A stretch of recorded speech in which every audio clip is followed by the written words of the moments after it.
Like at least like it feels a little bit sluggish because it's 80, but it's not as stark a change as going from 100 to 80.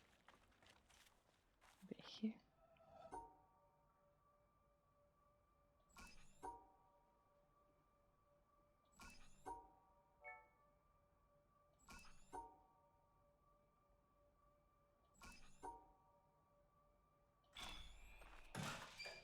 Yeah, I switched to 80.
It felt like a less horrible town.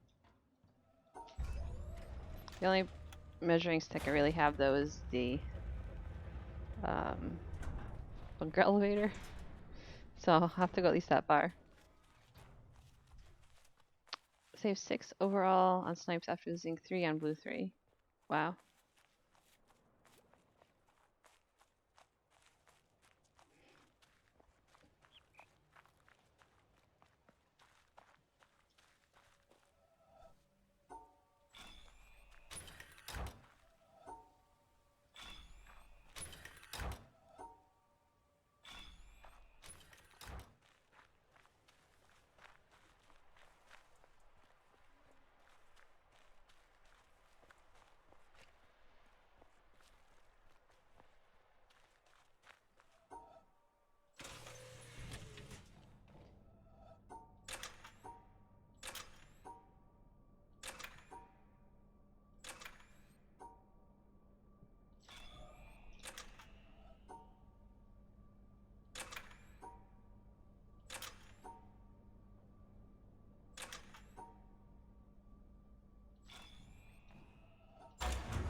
All right then.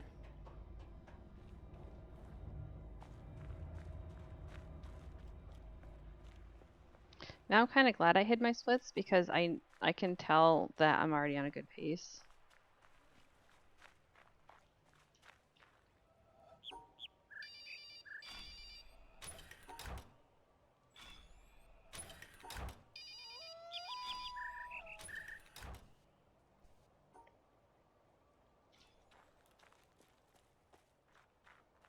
I don't know why sometimes I click on the start point and it's over the start point and it doesn't start.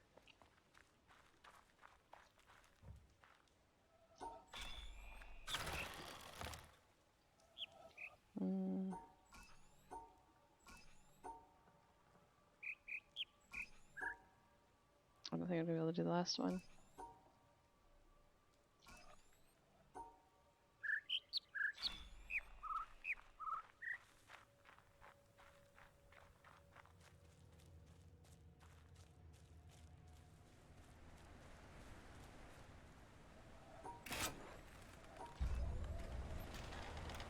Because it's 80 hard to tell. I know.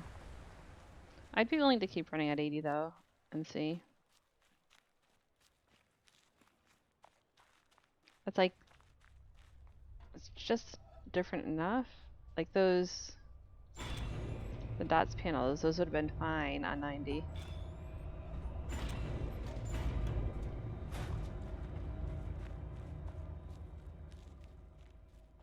But I think I only lost like a second readjusting, so I don't think that's really a big deal.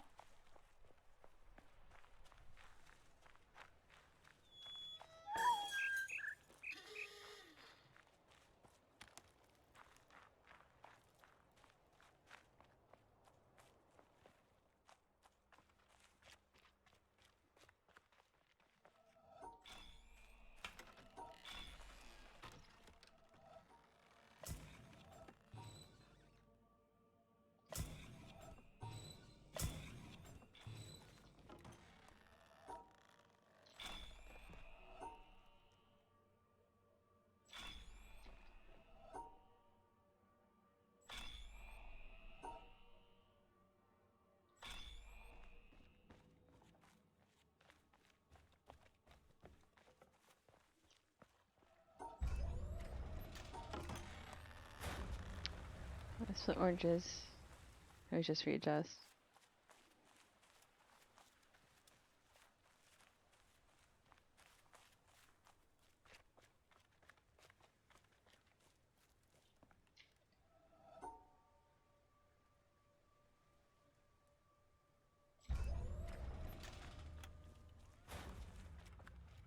Probably just gonna readjust because I don't want to mess that much with what I'm used to.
I blinked at the wrong time in the middle of the first one and it so screwed me up.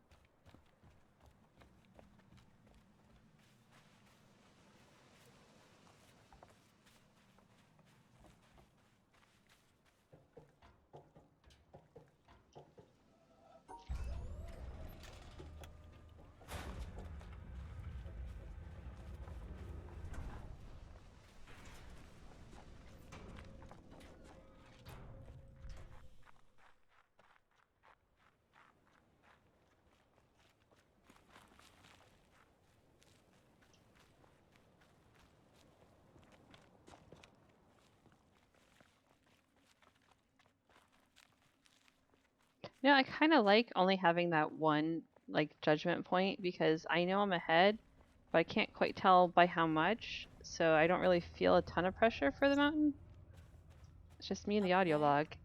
You go around See if I can get an audio log hour PB and a now. half, time after time after time.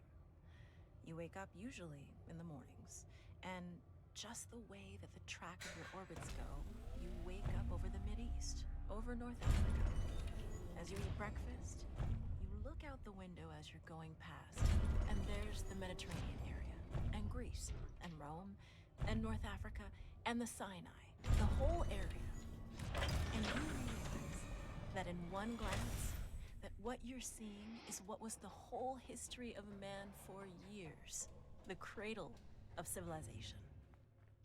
And you go around down across North Africa and out over the Indian Ocean and look up at that great subcontinent of India, pointed down toward you as you go past it. And Ceylon off to the side, Burma, Southeast Asia, out over the Philippines, and up across that monstrous Pacific Ocean. Vast body of water. You've never realized how big that is before. And you finally come up across the coast of California and look for those friendly things. Los Angeles and Phoenix, and on across El Paso. And there's Houston. There's home. And you look, and sure enough, there's the Astrodome. And you identify with that, you know? It's an attachment. And down across New Orleans, and then looking down to the south, and there's the whole peninsula of Florida laid out. And all the hundreds of hours you spent flying across that route, down in the atmosphere, all that is friendly again. And you go out across the Atlantic Ocean and back across Africa. And you do it again, and again, and again. And that identity, that you identify with Houston, and then you identify with Los Angeles, and Phoenix, and New Orleans, and everything. And the next thing you recognize in yourself is you're identifying with North Africa. You look forward to that. You anticipate it. And there it is. That whole process begins to shift of what it is you identify with. When you go around it in an hour and a half, maybe? you begin to recognize that your Yeah, they do identity fit nice. is with that whole thing. And that makes a change. You look down there, and you can't imagine how many borders and boundaries you crossed again and again and again. And you don't even see them. At that Oh my God. scene, the Mid-East, you know there are hundreds of people killing each other over some imaginary line that you can't see. From where you see it, the thing is a whole, and it's so beautiful. I was just thinking those are going really nice. Side in hand and say, look at it from this perspective. Look at that. What's important? Hey, well, how much did I lose on that And panel? so a little later on, your friend, again those same neighbors, another astronaut, the person Just out of next to you curiosity. goes out to the moon. And now he looks back and sees the Earth not as something big where he can see the beautiful details, but he sees the Earth as a small thing out there. And now that contrast between that bright blue and white Christmas tree ornament and that black sky, that infinite universe, really comes through. 7? The size of it, Jesus. the significance of it. That's a lot of It seconds. becomes both things. It Mm. becomes so small and so fragile, and such a precious little spot in that universe that you can block it out with your thumb. And you realize that on that small spot, that little blue and white thing Oh, no, I'm calm. is everything that means anything to you. All of history and music and poetry and art and war and death and birth and love, tears, joy, games, all of it is on that little spot out there that you can cover with your thumb. And you realize that that perspective, that you've changed, that there's something new there, that relationship is no longer what it was. And then you look back on the time when you were outside on that EVA and those few moments that you had Nope, the no time audio log, because PB. the camera malfunctioned, that you had the time to think about what was happening. And you recall staring out there at the spectacle that went before your eyes. Because now, you're no longer inside something with a window looking out at a picture. But now you're out there, and what you've got around your head is a goldfish bowl, and there are no limits here. There are no frames. There are no boundaries. You're really out there, over it, floating, going 25,000 miles per hour, ripping through space, a vacuum, and there's not a sound. There's a silence, the depth of which you've never experienced before. And that silence contrasts so markedly with the scenery and the speed with which you know you're going.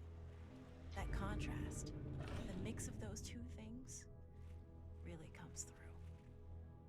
And think about what you're experiencing and why. Do you deserve this?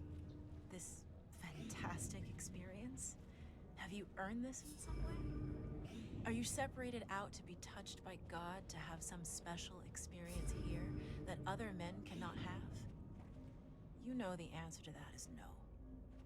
There's nothing that you've done that deserves that earned that.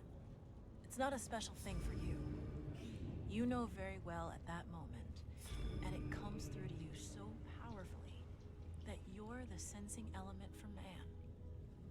You look down and see the surface of that globe that you've lived on all this time. And 1730. you know all those people down there. I think I'm gonna beat that They are though. like you. They are you. And somehow you represent them when you are up there. A sensing element. That point out on the end. And that's a humbling feeling. It's a feeling that says you have a responsibility. It's not for yourself. The eye that doesn't see, Holy moly.